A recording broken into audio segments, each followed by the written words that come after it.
We're now going to look at how the visualiser can help support the development of scientific and technological understanding for learners.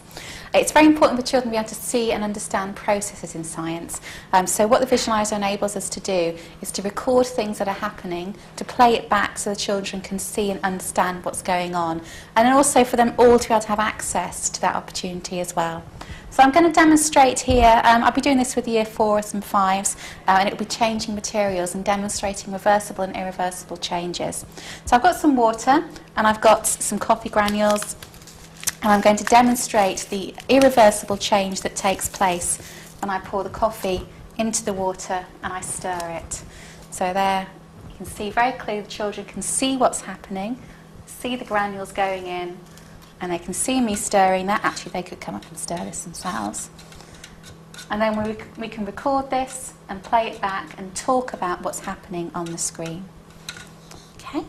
So moving on, what I can also do with them is talk about the processes of inputting instructions into a floor robot.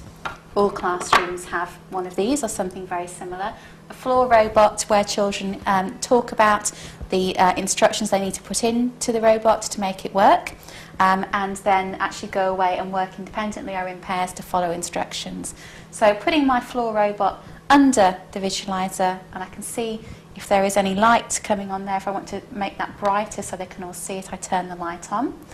And we can talk about the forward buttons, the back buttons, and the kind of commands that you may want to be putting in for your robot to make it follow a particular path.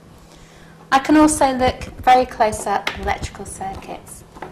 So it may be that we're constructing a circuit to see how a bulb works, or we could be looking at something more complex, like this electrical circuit here.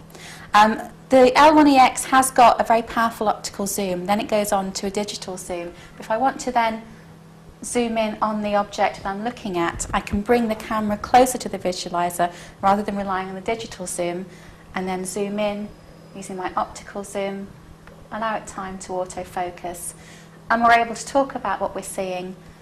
I move the camera down a little bit further and zoom in a little bit with the optical zoom, and there we go. We're able to talk very clearly about something which is very small in real life but becomes very large when we put it onto the screen.